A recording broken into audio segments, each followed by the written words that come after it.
You're listening to episode 227 of The Secular Buddhist.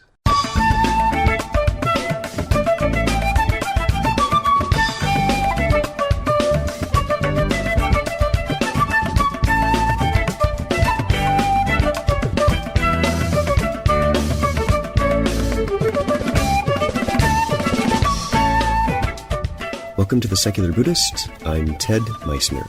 The Secular Buddhist is the official podcast of the Secular Buddhist Association, a grassroots-driven effort to answer the needs of secular teaching and practice for contemporary society. The podcast has interviews and roundtable discussions pertaining to engaged Buddhist training and practice, and the SBA website has show notes for each episode along with resource materials. Though the podcast focuses on core practice from a secular viewpoint, more traditional teachings are welcome and openly discussed. Soryu Forall joins us to speak about the Center for Mindful Learning.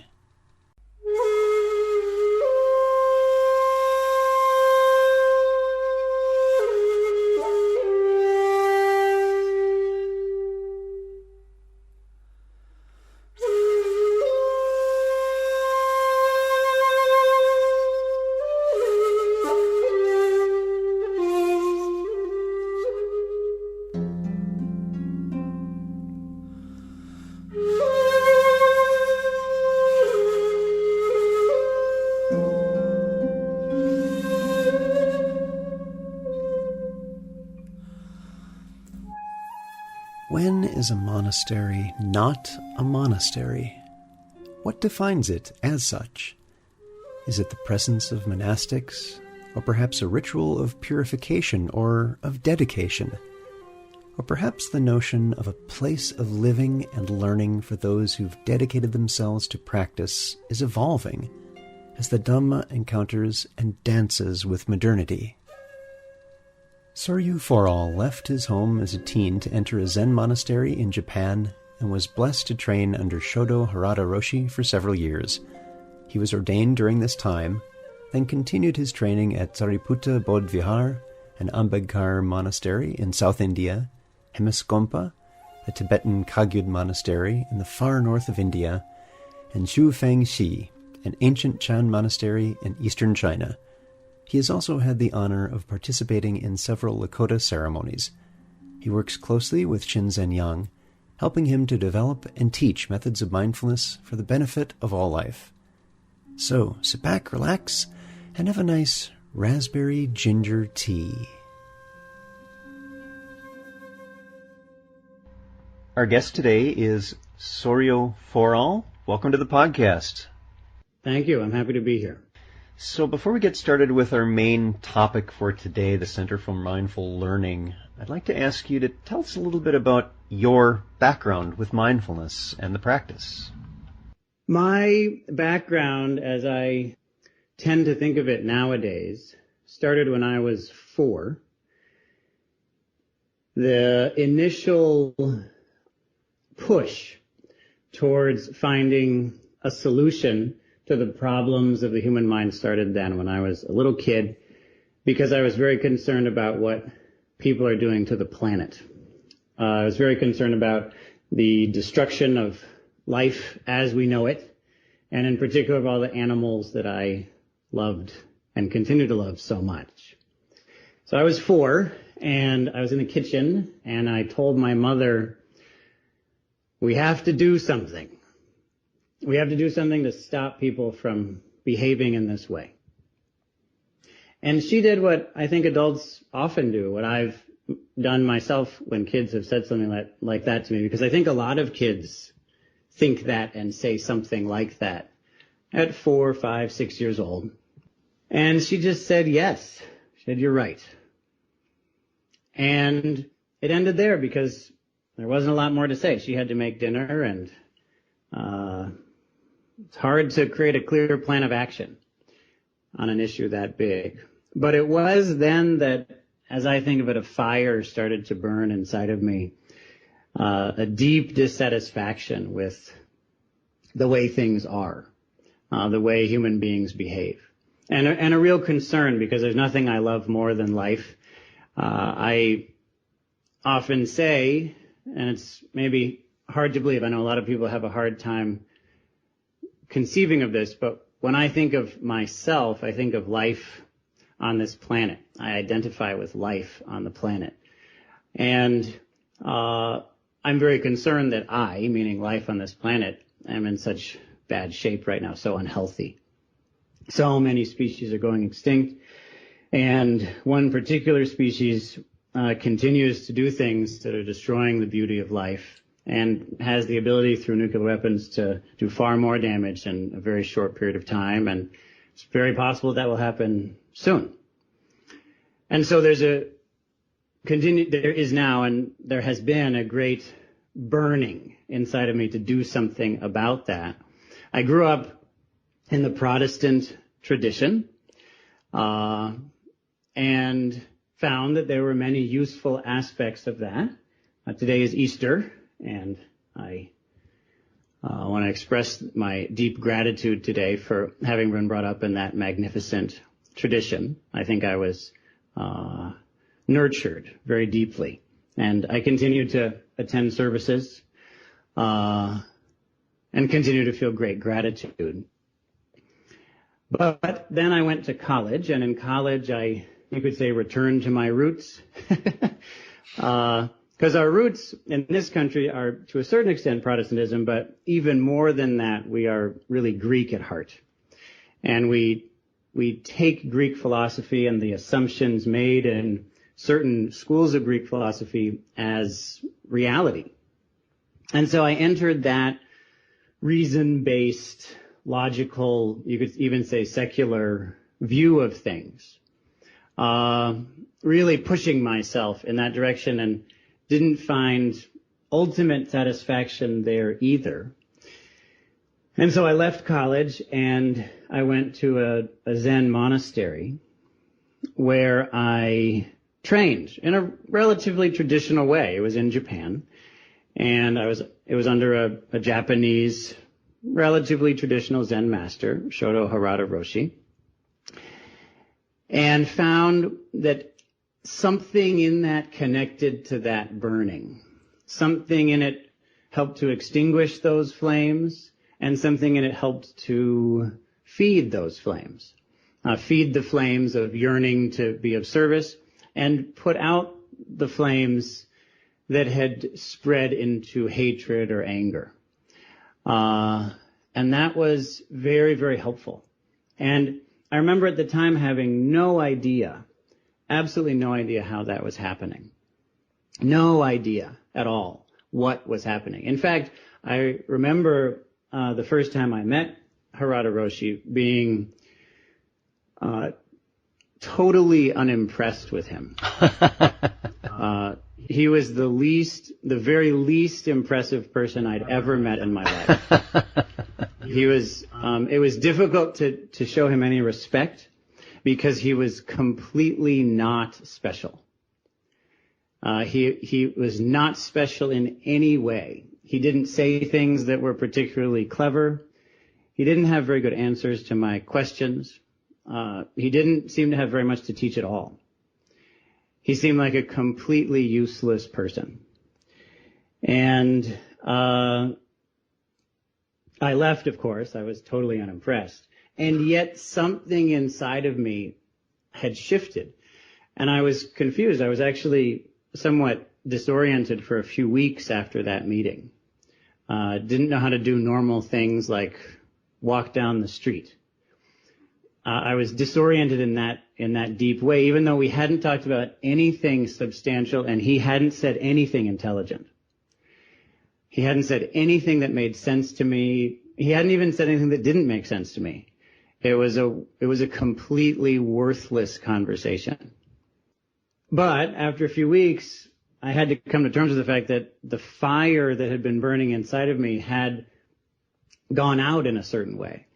The aspects of those flames that had gone from compassion for all living things to hatred for myself and all humanity, that part of the fire had gone out. And that was disorienting, as I say. It was deeply disorienting. It was that hatred had guided me for years. And to not have it was confusing and uncomfortable. But it was also deeply relieving and light. And so I came to terms with the fact that something had happened in that meeting that I didn't understand, but apparently I didn't need to understand. And even before I went back, I did, and I trained for several years there. Even before that, something inside of me had shifted in that I'd given up, on the one hand, the Protestant view that professionals in spirituality don't know what they're doing, and that I should have control over my own path. And the Greek view that reason is useful in an ultimate sense. Of course, reason is useful in a certain sense, but not ultimately useful. It doesn't plumb the depths of our minds or of the world. And I had been able to come out of the fixation on certain views, which you could call Protestant or you could call secular, that had been blindly passed down over centuries, that had lost their relevance in my life, but which I was still holding on to. And because of that, I was able to throw myself into training that, yes, has certain views, but those views should be, and often are, set up with the purpose of freeing a person from all views. Not just fixing someone in a certain set of views and then enslaving their mind to those positions. So, after doing that training, I came to a difficult point in that training and went to India for a period of time where I trained in the Ambedkar form of Buddhism, which is what you'd call socially engaged Buddhism. A form of Indian Buddhism developed by Bhimrao Ambedkar, a very, very important political and spiritual leader of India. Comparable, and in some ways more important than Gandhiji, than Mohandas Gandhi, but not very known in the West, because he served the lower castes, and we don't know a lot about the lower castes in the West.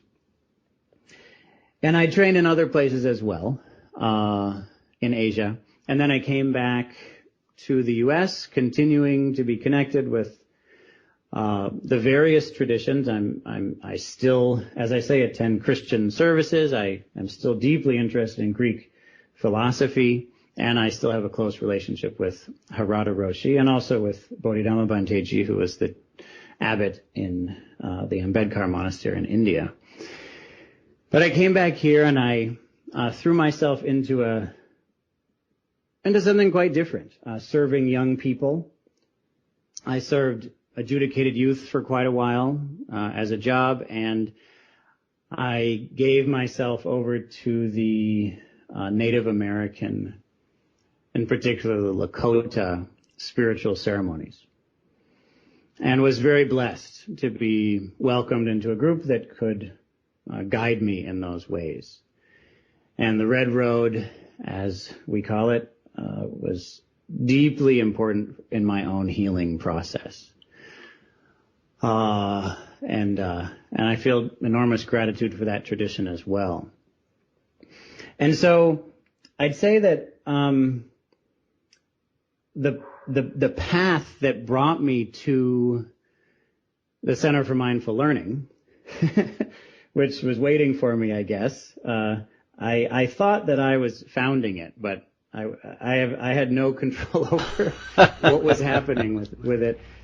So it was waiting for me, and the path that brought me to it was the path of working with a tradition, receiving enormous benefit from it, experiencing deep gratitude, and while maintaining that connection with that beauty, trying a different tradition.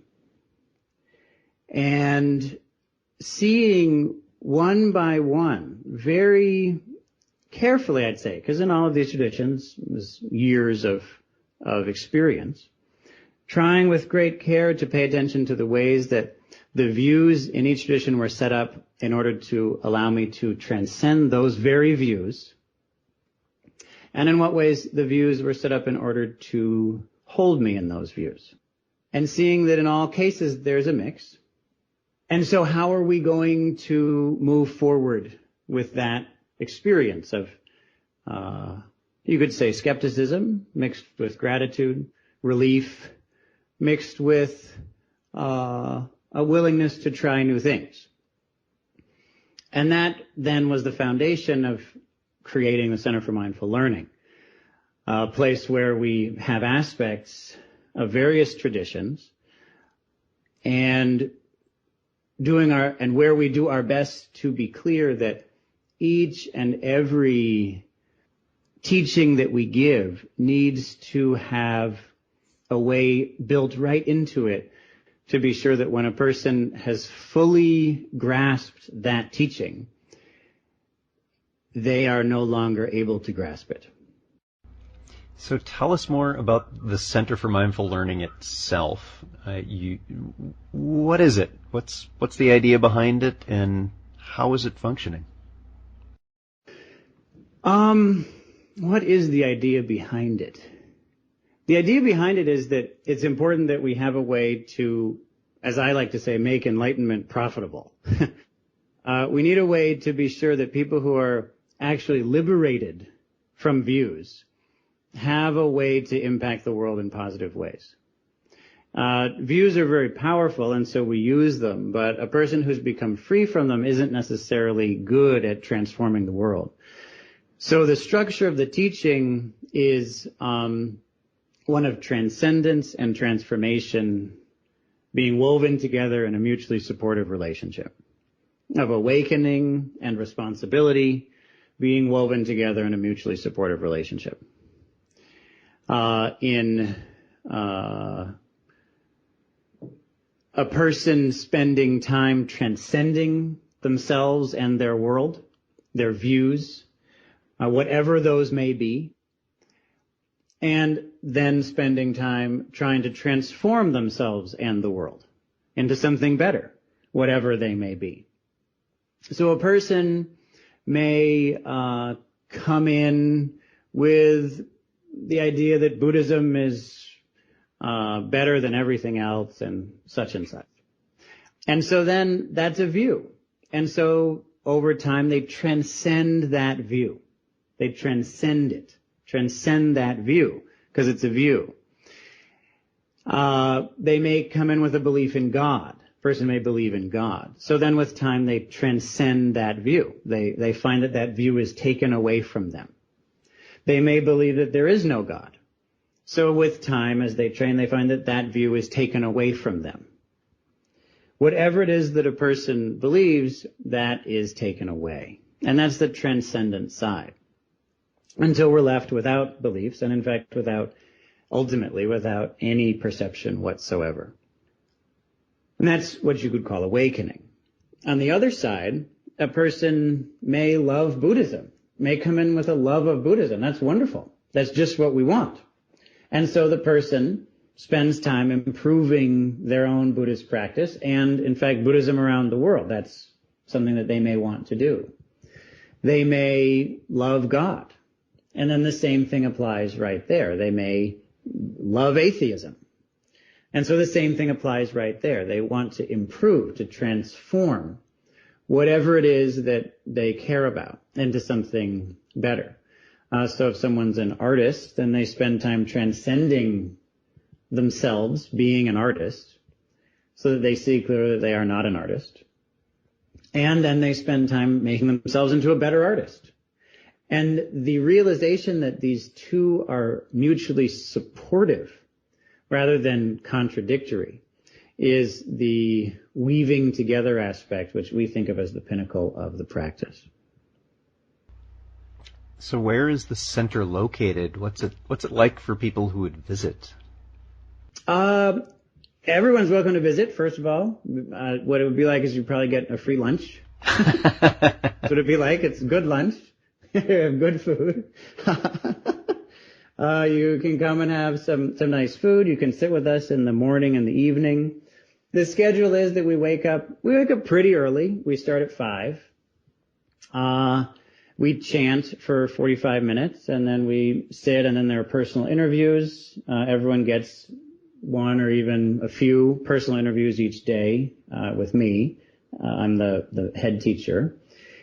And then we have a movement period, and then we have breakfast. And then in what we call awakening weeks, you sit for the remainder of the morning until lunch, which is at 1:30. Or in responsibility weeks, we do work for the sake of the world. We have a schools program where we bring mindfulness to currently a few thousand students each day over the internet. We have to run the organization. This week, a few of us are on a pilgrimage in a statement of our concern about climate change.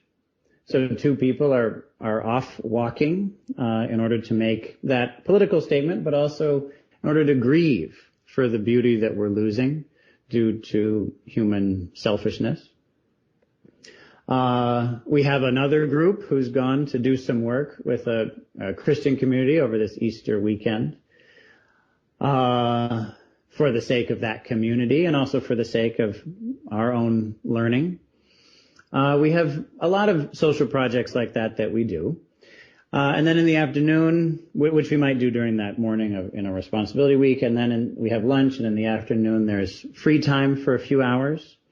And then sitting again in the evening, there is an hour or 2 of leadership training of different sorts. We might learn about social justice issues. We might practice public speaking. We might talk about ethics. How can our community be more capable of dealing with injustice in the world, or our own internal lack of empathy, or whatever it may be.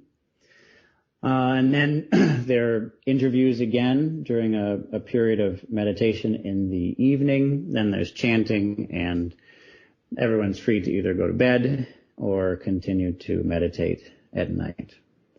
So if you were to come and visit, you'd join in on that wherever we were in the day, and make use of it in whatever way worked for you. So on the site, one of the ways in which the center is described is a modern monastery. Could you explore that a little bit, what that means? Well, what it means is that from a practical point of view, the thing that is most interesting to me, at least in this conversation, is that I have gradually come to see why religions are set up the way they are. It isn't just, I have professional training in 2 areas, as a Buddhist monk and also as an economist. I have a degree in economics. And in both cases, the main thing that I learned, the big lesson, which you just have to pick up and hold on to, because you need something, to guide your way, is the following statement. People aren't just stupid. So I had a wonderful economics professor, Professor Schultz, at Williams, who said that right up front. He said the whole point of economics is to find a way to explain human behavior without ever saying, well, they just do it because they're stupid. You want to have a way of accepting that people are as rational actors, as you say in economics, or that people have the Buddha nature, if you're speaking about Buddhism, that people are intelligent and we're doing our best, and so there are reasons for things. That's the big takeaway. There are reasons for what we do. And there are reasons for the way monasteries and spiritual communities are set up, and they're good reasons. And it isn't appropriate to just throw away those reasons without having a better solution, without having a way to do it even better. You can't just push away the reasons. You can't just push away the methods unless you have other reasons to do something even better. And so I've noticed there's a reason that people get up early.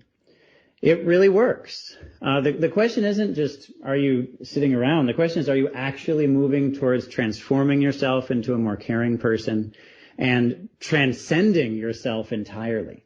Are those things actually occurring? And in order to make that happen, we have to get down to the basic, what in Buddhism is called samskaras, probably a word that your listeners will know. It means habit energies is probably the best way to put it, patterning, deep patterning within us.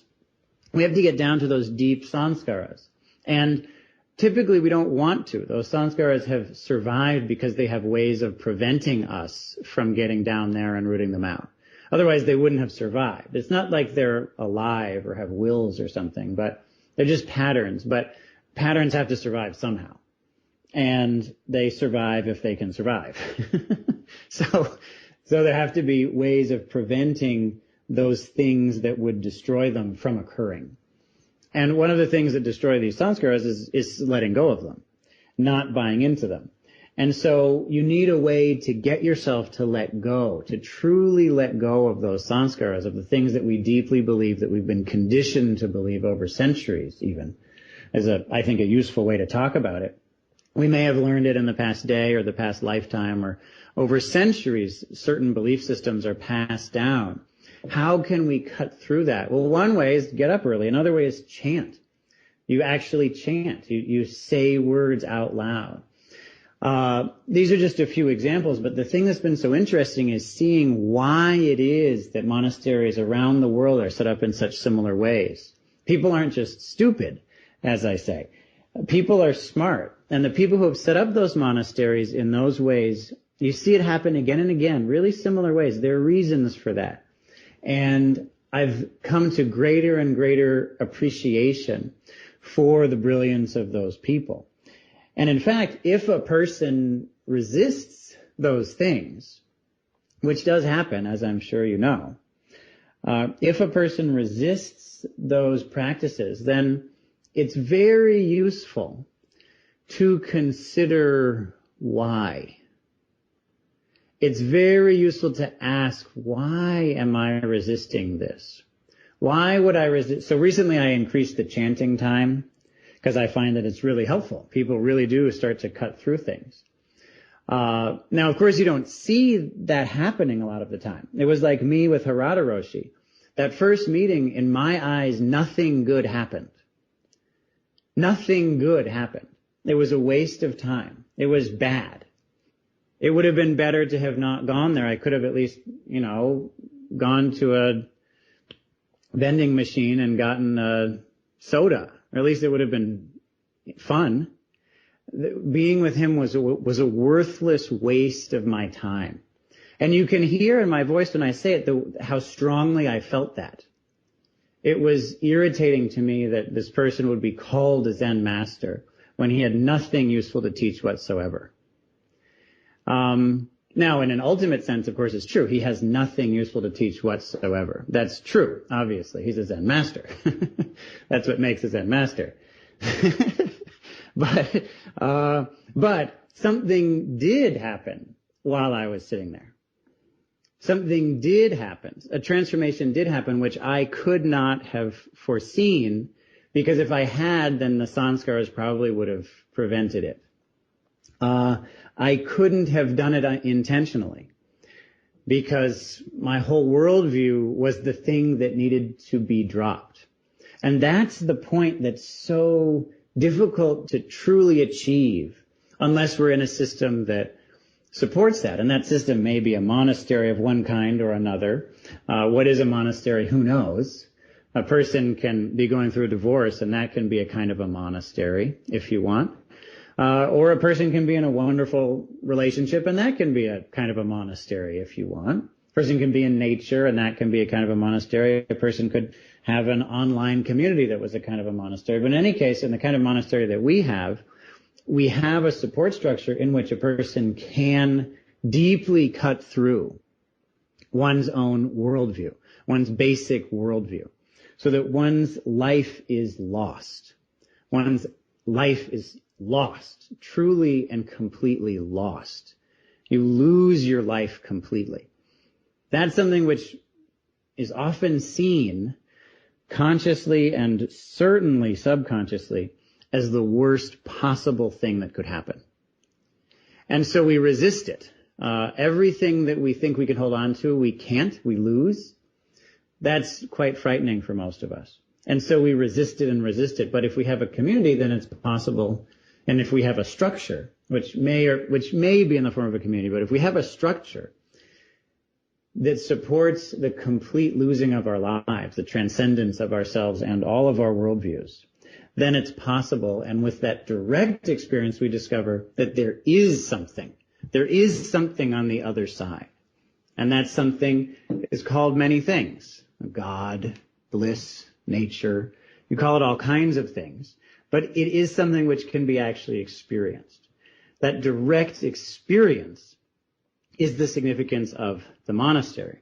The fact that we are discovering ways of appreciating and including various traditions, the various religions of the world, Buddhism and others. Secularism, I think of as a kind of a paradigm, and even you could say a kind of a religious view.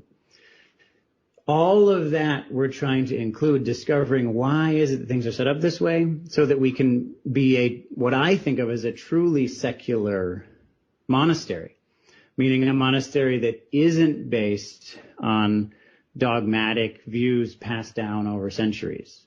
Whatever those views may be. It may be that there isn't a God. It may be that there is.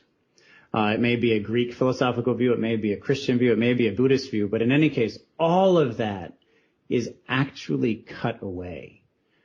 That is to truly cut all of that away in a way that's not compromising and isn't protecting certain views. That is our highest aspiration. Yeah, let's dive into that a little bit.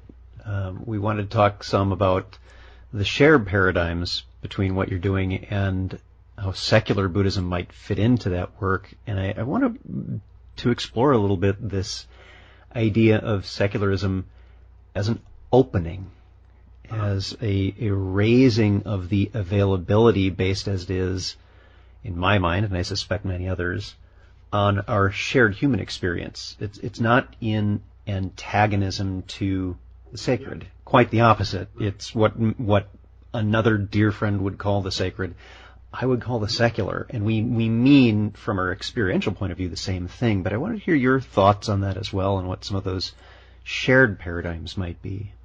Yeah. Great. To me, if we look at secular from a very high perspective, then what it means is what I've been saying, that we set aside the beliefs that we've been told to believe for centuries for what is, for the way things are. This isn't easy for most of us and shouldn't be thought of as easy. If we look at it that way, then if you ask me, if that's what secular is, then you would ask me what's sacred. I'd say exactly the same thing. That's what sacred is. Sacred is just that. So that could be that I go into a church and I set aside everything and I open up and I have a true experience of that place and that beauty. Setting aside whatever I've come in there with and experiencing just that. Or the same with a Buddhist monastery, the same with a forest. Walk into a forest and open up to that forest just as it is. That is a challenge for most of us. And so in order to transcend beliefs, we use beliefs. It's just a fact. In order to transcend beliefs, we use beliefs. It's just a fact. If someone is in prison and you want to help them to get out of prison, then you could draw them a map, right? You could show them a path out of prison. The entire path would be in prison. Is that clear? Yep, it's all in the present. It's right before you. Well, but I mean, imagine a person physically is in a prison, is in a room, and you want to show them how way out of the room. You show them a path out of the room. The whole path leading out of that room is in the room. Still within the room. Yep. The moment you get out of the room, you don't have that path anymore. You don't need it anymore. The path out of the room has ended. Now you're out of the room. In the same way, if you want to help people to get out of views, but they're stuck in views, by definition, they're stuck in views. We just define it that way. You want to help a person who's stuck in views to get out of views. They're stuck in views, which means that the entire path that you give them has to be stated in views.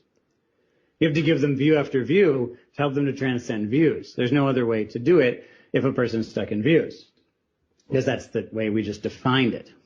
So let's look at the way that this Buddhist thing has actually happened. You had an incredibly brilliant person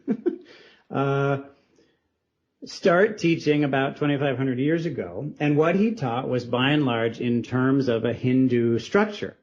Was it entirely in terms of Hindu structure? Not at all. He was not afraid of disagreeing, of being a revolutionary. He did things that were completely socially unacceptable regularly. So he wasn't concerned, he wasn't afraid, but he did nonetheless see that in order to help people, it needed to be put in terms of a certain context. And so it was put in that context. And that's beautiful. And there were certain things that he provided to that context that improved it. And there were certain things that he provided to that context which that context refused to accept. And that context fought against Buddhism on those counts for centuries and eventually won. By and large. There's revitalization of Buddhism now, but it's not, Buddhism still isn't by any means a strong movement in India compared to the past.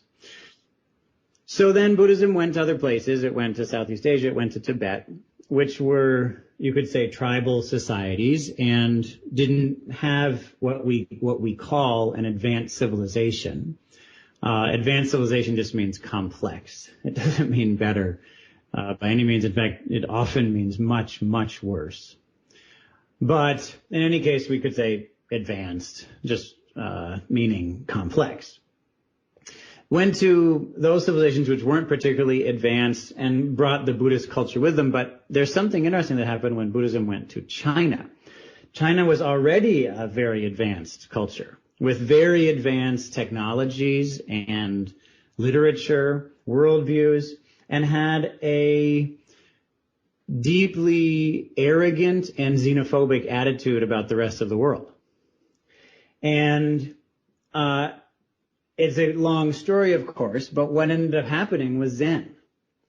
Buddhism changed in order to fit those cultural assumptions because of the knowledge that certain people in a given society can't set aside those cultural assumptions. They're just not going to. It just doesn't. You can't just say poof and then that happens. There's a process of setting aside those cultural assumptions of Confucianism or Taoism or whatever it is, legalism, whatever it is for China. That process needed to happen. And so there was a kind of Buddhism created in order to facilitate that process, Zen. Zen, if done well, does exactly the same thing that original Buddhism does, if done well, which is to help a person to transcend all views. All views, even the ones that seem to be passed down in the tradition. But to become truly a person beyond study within the tradition. That's a person getting out of prison. And this is the goal. And I can say that as far as I know, as far as I can tell, it works. It's very effective. And that's very exciting to me. So now Buddhism is coming over here. So let's just say for now, America, the United States of America, that's where I'm sitting right now. I'm in Vermont. And here we are.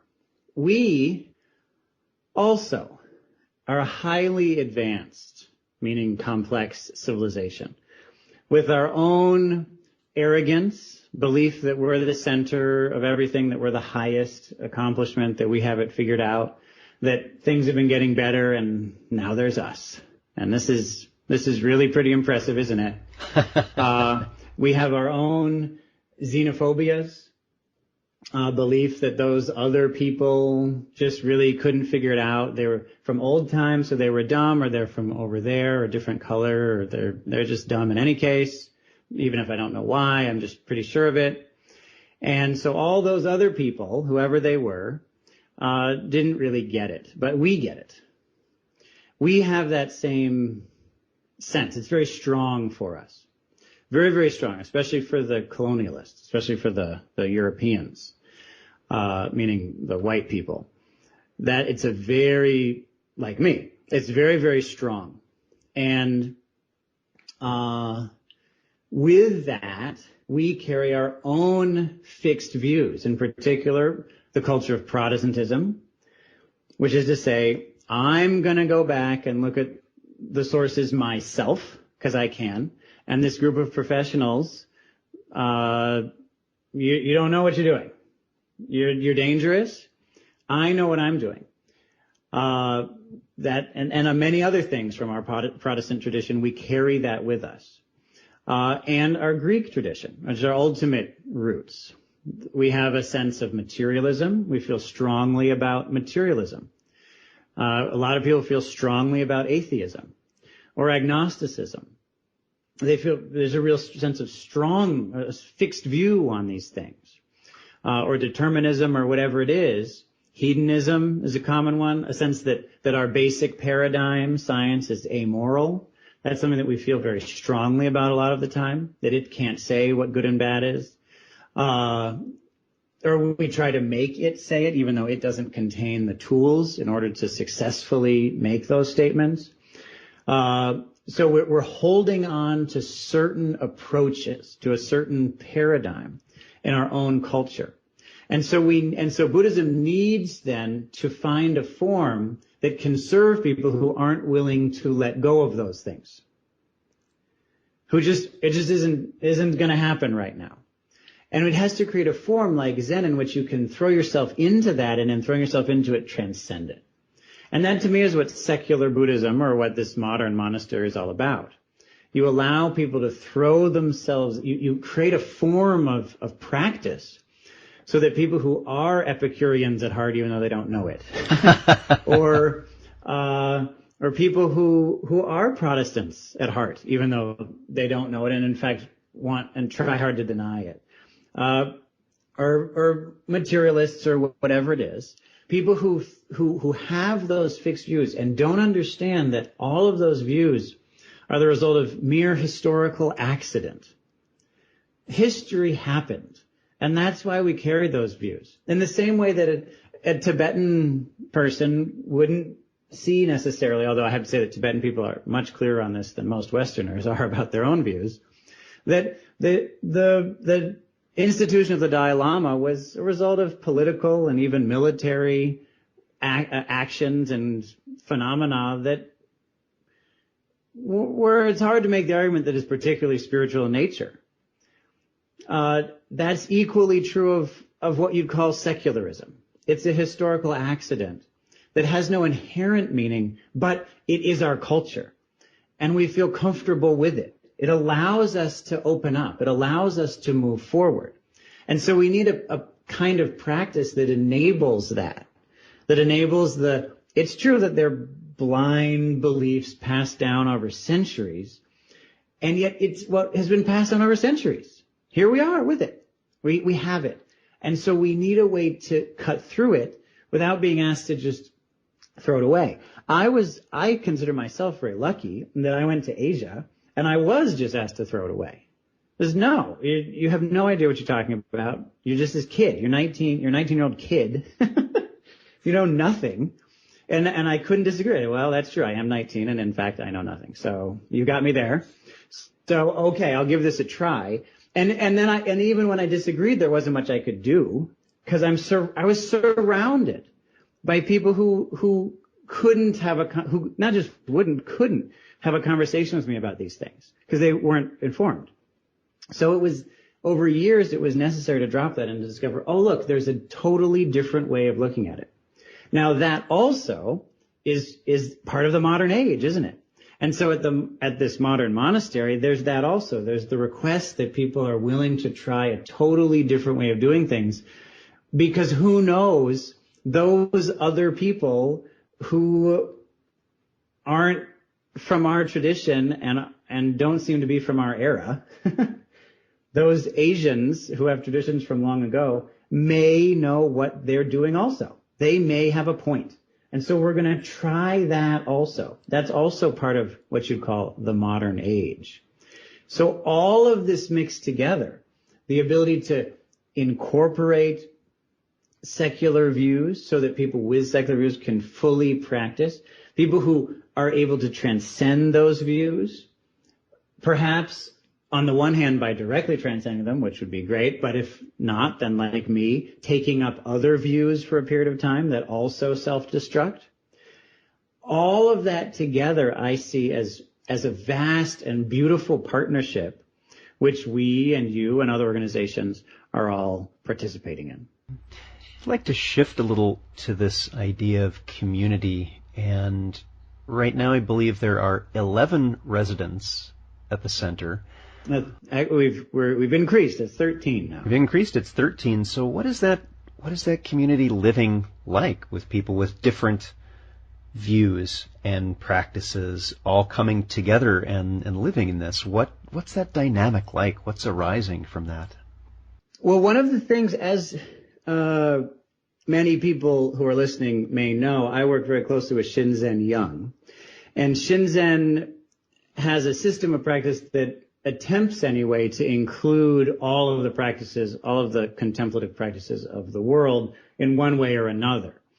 It at least embraces them, even if he or I aren't qualified to teach them, they're at least embraced. But in fact, he and I are unusually qualified to teach a large number of techniques, more than many teachers, because both of us have had such diverse backgrounds in terms of our training. And so, with that all attempt anyway at an all-embracing framework, the various people who come practice in totally different ways. One person, I'll just go over a few of the things that are being practiced right now. Someone right now is practicing mantra practice. She repeats a mantra again and again and again. Another person is attending to body sensations. Another person is cultivating energy in his body in a certain way, and another one is cultivating it in another person's body in a different way. Another person is doing an inquiry practice, which is to say using a concentration exercise to become deeply enough focused to begin to ask a question. And she's asking that question deeply again and again and again, attempting to go beyond conceptual thinking. Another person is just doing nothing. There's no practice. Absolutely nothing. Completely passive. No goal, no intention. Let it happen. And these are just a few of the examples. There are a lot of examples of the different ways that one might practice. And the thing that's so exciting is that every person, all of the people at the monastery, are training in different ways. Everyone has a different path. Why? Because everyone has a different path. That's why. And so everyone is given a different path, a different style of teaching. That sense of difference is celebrated. And it's the reason I was very glad to live in India for a period of time, because in some cultures, to a large extent ours, certainly in China, unity is particularly valued. But in India, diversity is valued. And so we have more of a diversity emphasis than I think many places. Certainly most, say, businesses. Most people spend their time in a business, and businesses are not nearly as dynamic, you might say, as our community. Of course, in order to create that, you need a sense of unity. And so we do have that as well. You need a sense of unity in order to enable diversity. There has to be a community coming together in unity in order to allow each person to be different and creative in their own way. But overall, the ability to train in a way that particularly matches your inclinations, your strengths, and your weaknesses is something that we celebrate. Yeah, I wanted to talk about that a little bit as well, is that the center has a commitment to inclusivity, which I'm very glad to see. because the diversity is not always receiving quite the attention that it needs, and it has difficulty flourishing without that attention. It doesn't just magically happen on its own. So I'm wondering if you could tell us a little bit more about that commitment to inclusivity. I feel very grateful for the fact that I trained under different people from different backgrounds. And I, in the first story that I told you about meeting Harada Roshi, the thing that struck me there and has struck me again and again was the significance and the power of our blind spots. It's very common that exactly the place in which we need to grow is exactly the place where we never thought we needed to grow. Or we avoid looking at because it's just not on the radar. Right. We may even avoid it. That's right. We may even go so far as to avoid it. That's true. That happens all the time. There may be a sense of discomfort around the existence of a blind spot, or there may be a trauma from our past that has caused that blind spot, so that we have a subconscious motivation to avoid it. And a lot of the time that's completely understandable. Nonetheless, there it is. And if it's there, then it's possible, we have to admit, that damage is being caused to ourselves or others as a result of that ignorance. And so we need to, as you say, intentionally create structures, and typically social structures, in which those blind spots are revealed. We want them to be revealed in kind ways, of course, because otherwise those structures won't persist. But for something to be revealed in a kind way doesn't mean that it isn't revealed. It still needs to be revealed, and that typically happens when you have people together who see things in different ways. One way to make it more likely that people see things in different ways is to have people who come from different backgrounds. Now, at the Center for Mindful Learning, our idea of diversity is quite diverse. I think diversity itself has become a relatively flat term. There's a lot of different kinds of diversity. There's, of course, diversity of race and gender and culture, nationality, sexuality. But there's also diversity of learning style, diversity of personality, diversity of value system. Any way in which we identify, that basis of our identity, that's the thing that carries the precious jewel that we can add to diversity, whatever that identification may be. And so at CML, we do our best to value, to respect, and to allow to flourish the various diverse forms of diversity. And one other program I did want you to talk about for a bit is the Modern Mindfulness for Schools program. Tell us a little bit about that. The schools program is fantastic. This is an example of a secular approach. And this is also, it's the thing that makes me most proud of this is that it actually is secular. And that's really exciting. We, and in particular I, trained very hard for a number of years in a number of traditions in order to do my best to come to the end of those traditions, to escape from those prisons. So we're all in some sort of a prison. Here we are in a cult of some kind. We're all in one. So here we are. That's okay. You want to practice that cult. You want to move through that prison in such a way that you can get out. And then when you're out, you can see, oh, look, it's a house. Oh, look, it's a wonderful community. That's great. In whatever ways it is, you can see that. As long as you can, if you talk about a prison, as long as you can get out, it's not a prison. It's just a house. The only reason that a house becomes a prison is a person's inability to get out. So there was a great deal of work done in order to find out what is all this really about. Because once that's found, then it can be found everywhere, absolutely everywhere, including in public education. And so I paid attention to what this is all about and went into schools and paid attention. What is it that teachers are actually teaching in school? What are the things that they teach the most? And there are two things that teachers teach the most. They teach students to focus, and they teach students to relax. Those are the things that teachers tell their students to do more often than anything else. In fact, they do it so often that they and the students stop hearing it. I took notes on how often teachers say those things. They say them much more than any other teaching. Many times a day, dozens of times a day, they say something like settle down or calm down, sit down, whatever it is, pay attention, listen up, focus, concentrate.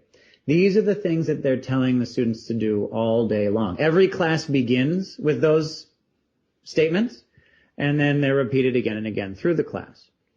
And I realized, well, look at this. Here's a situation in which teachers are saying, with absolutely no religious connotation whatsoever, to concentrate and relax.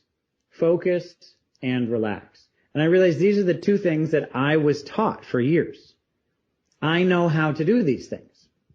And these students, these kindergartners or fifth graders or 12th graders, they do not know how to do these things. They have not been taught how to do those things. They've been told to do those things, but they haven't been taught how to do those things. They've been told to do them more than anything else. But if you consider, if it's a math class, the teacher starts off by saying, okay, settle down. All right, pay attention, eyes up here. Like right there. Why aren't they teaching mindfulness? They're saying all the stuff that's in mindfulness, but they just don't have a technique for it. And then they start teaching math. Now you would never, they just said focus and relax. They just said those things to the students without teaching them how to do it. They then teach a math problem. They would never just say, okay, everyone, do division. They say, we're going to practice division today, and this is how. I'm going to show you this. Here we go. And I'm going to show you the technical aspects of it. And then you're going to actually practice. And then you're going to go home and practice it many times. And eventually you'll know how to do it. And then it'll become good news, automatic. And you'll be able to do it without even knowing how to do it. Does that make sense? Makes perfect sense. That's a great analogy. Yes, and so you have a situation where they start off trying to teach mindfulness, focus and relax, but they don't have methods. And so the students don't learn how to do it, and on the contrary, are actually subtly taught, you can't do these things. Because we've been telling you to do them dozens of times a day for years. And you're still failing. So there's something wrong with you. That's the message that I saw being conveyed. And when I saw it, I realized, oh, that's the message I got. That was exactly the message I got. That there's something wrong with me. Why can't I just focus? I mean, they say it as if I should be able to do it, but eventually I became an adult and realized that they don't do it. Adults don't focus and relax most of the time. No one knows how to do it. We just know that it's the thing that we should do. And so at least it's the thing that you should do, kids. If you would do it, my job would be easier and you'd learn faster and everything would go better. So please do it. What was needed was the ability to say, here's how to do it. And here's a structure in which every day you can practice doing it. Every day you can practice doing it. Not just once in a while. But every day we're going to actually practice doing it. So we wanted a method that could allow thousands of teachers to practice focusing and relaxing themselves and to guide their students in learning how to focus and relax. Again, every day. It's the daily practice that's the difference. It's not the conceptual understanding.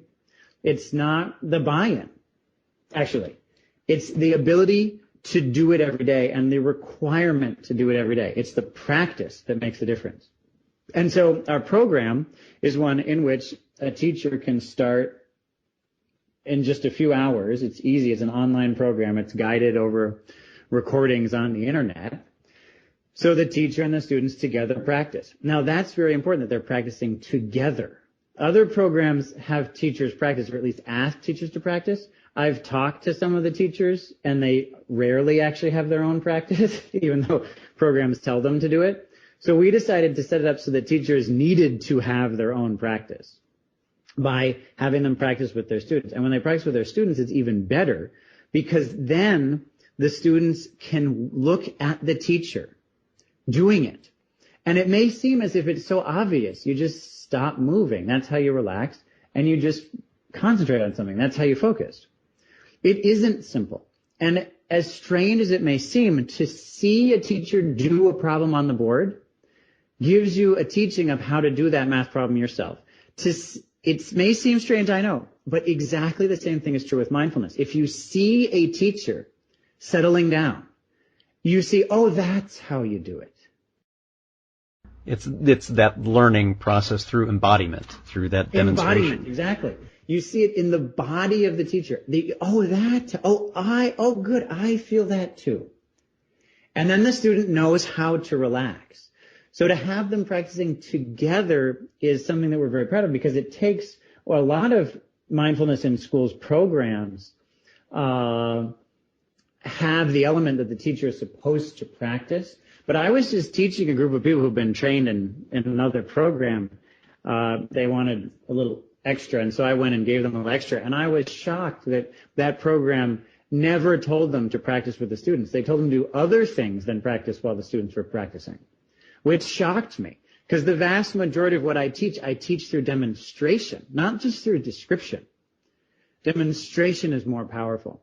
So I feel very happy that our program asks teachers to practice, but actually also forces them to practice by putting them on the spot so that they have to practice with their students.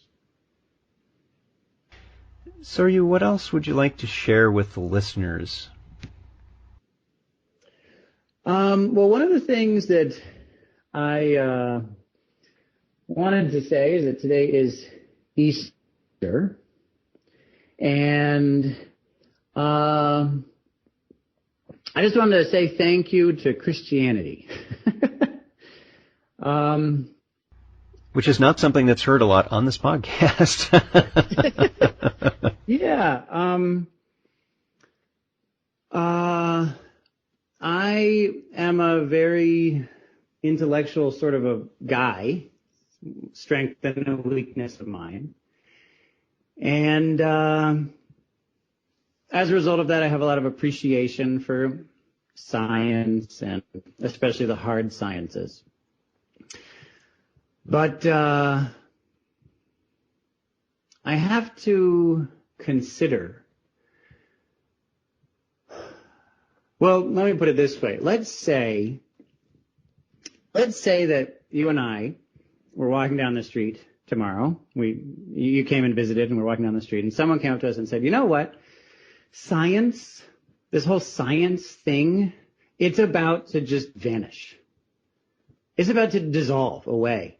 And some strange Buddhist cult is going to take over the entire known world.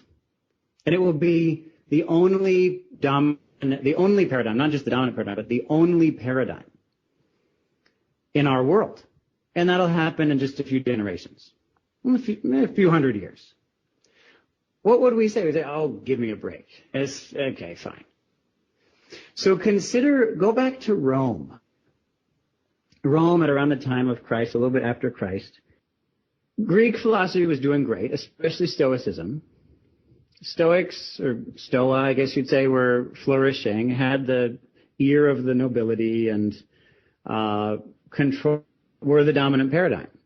And it was going great. They were really succeeding. And other Greek ideas such as materialism, the Aristotelian method, Pythagorean structure of analysis, with numbers as key, all of that was doing great. Imagine if you and I lived then, and someone came up to us and said, hey, guys, you know that weird Jewish cult We'd say, which one? He'd say, the weird one. The one that the slaves practice. It's not the go nowhere one. That is about to take over. And all of this Greek philosophy that you think is going to just mature now into science, into what we think of now as modern science. You think that's going to happen? It's not going to happen. This Jewish cult is going to take over. And all of this is going to fall down. It's going to vanish. In the same way, we'd say, oh, give me a break. Now, it didn't have to happen. That bolt of could have killed St. Paul, I suppose. And it all would have been different. But it is what happened. Or other things could have happened. It would have been different. But in any case, that is what happened. Okay, so with that as my basic guideline, now consider, here I am now. Let's say tomorrow I die. And it turns out that rebirth is a real thing, and that there are even angels who come down and help you out. So an angel comes along and says, hey, Soryu, so now you're dead. Turns out rebirth is real, and it's kind of weird, though, because alternative universes are also real. They're different universes. So, oh, really? I had no idea. And you can be reborn in either one of two universes. One universe where Christianity didn't make it. It died out. There was never a Christianity. And Greek philosophy matured into modern science quickly, say 500 years quicker than it ultimately did after the European Enlightenment. That happened just 500 years sooner. Or the universe where you came from. Which universe would you like to be reborn in? The one where Christianity slowed down that process by hundreds of years? Or the one where you were born in? Let's just say this. I'm just trying to set up why I appreciate Christianity so much. I would definitely choose this one. I would say, I suppose, to that angel, are you crazy? Science has been the most effective catalyst for allowing human beings to do what they want to do, of anything that has ever come about on this planet. A dominant paradigm ought to not just enable, catalyze, support people in doing what they want. It should allow people to transcend what they want. It should give people the option of not doing what they want to do. That's the purpose of a philosophy, which science is, which Buddhism is, which Christianity is. It should give people the ability to not do what they want to do, to not live by their selfish desires. But this science thing hasn't succeeded at its one purpose, at the one thing that would be good for a dominant paradigm to do, which is to allow people to transcend their desires, because people's desires, when selfish, create enormous suffering. I could imagine saying to that angel, I come from a society that spent enormous resources designing, developing, and using nuclear weapons. Why? Because we wanted to, because we could. We could do it, and so we did it. I lived in India, a place where right near the monastery where I was, there was a young woman who did well on her college entrance examinations. She did well.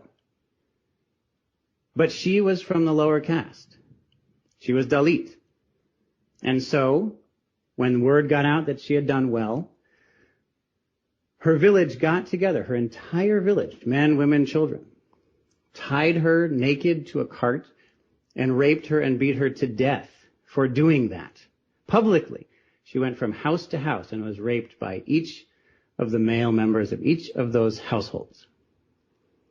Her brother tried to save her, so he was brutally killed, and her parents were tied up and forced to watch the entire thing, and then killed.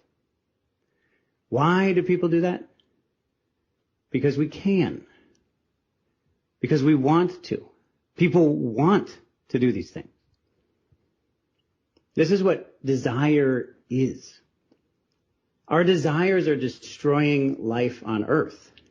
Right now, we're seeing life on Earth be destroyed. The presence of materialism and science, an amoral paradigm, you can't convince me that isn't connected to the fact that over the past few centuries, more damage has been done to the beauty of life on Earth than ever before. Now, of course, human beings have a tendency to do this. Obviously, it's been happening for a long time. But does our dominant paradigm, does the structure of beliefs that we buy into catalyze our selfish behaviors or allow us to transcend those selfish behaviors? That's the question. And if you ask me, which world would I want to live in? I don't want to live in a world where life on Earth is being destroyed, or half of animal life is destroyed in a matter of a few decades, where the possibility of nuclear annihilation is constantly present as a result of a way of looking at things that is insane, a way of looking at things that doesn't make sense, but which masks itself as rational, as based on reason. So definitely put me into the universe where Christianity at least held up that process for a few centuries, where at least we had a few centuries of respite, so that I, at least now, could have seen the beauty of the natural world as it is, could have lived in a world that's at least somewhat healthy, because I don't know what's going to happen in the future. But a world in which people don't deeply dedicate themselves to ethics, to the love of life itself, as a higher priority than what they can and want to do. A world in which we transcend ourselves, in which we go beyond our fixed views and our selfish desires. A world in which we realize something beyond ourselves. This is the world that I want to live in, not the one in which we shelter ourselves in our views, protect our views from reality, and fall short of our potential by serving our selfish desires. Unfortunately, we don't have a good way yet of allowing people to realize that potential fully. So at least give me that beautiful world in which people, for a few centuries in Europe, other places it was a better success story, but in Europe for a few centuries, were able to set themselves aside and find relief and joy in that. So this is my little story about why I so much appreciate the love of Christianity, the faith of Christianity, and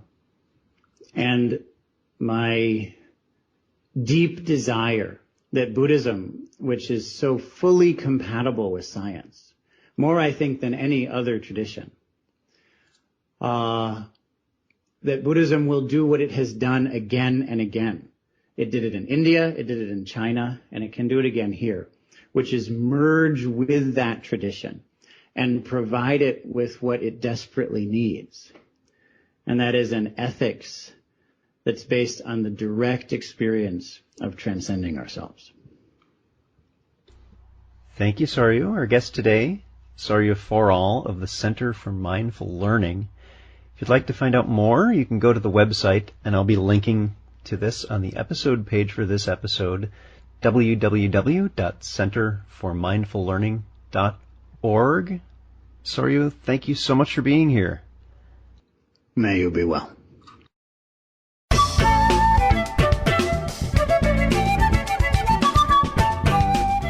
Thanks for listening. If you'd like to learn more about something you've heard in today's podcast, please come visit the SBA website at secularbuddhism.org, and you'll find an entire webpage devoted to this and every episode. Discussion about this episode can be found on the episode page itself, along with show notes. The music for The Secular Buddhist is used by permission from John Kaizen Neptune's CD, Steps in Time.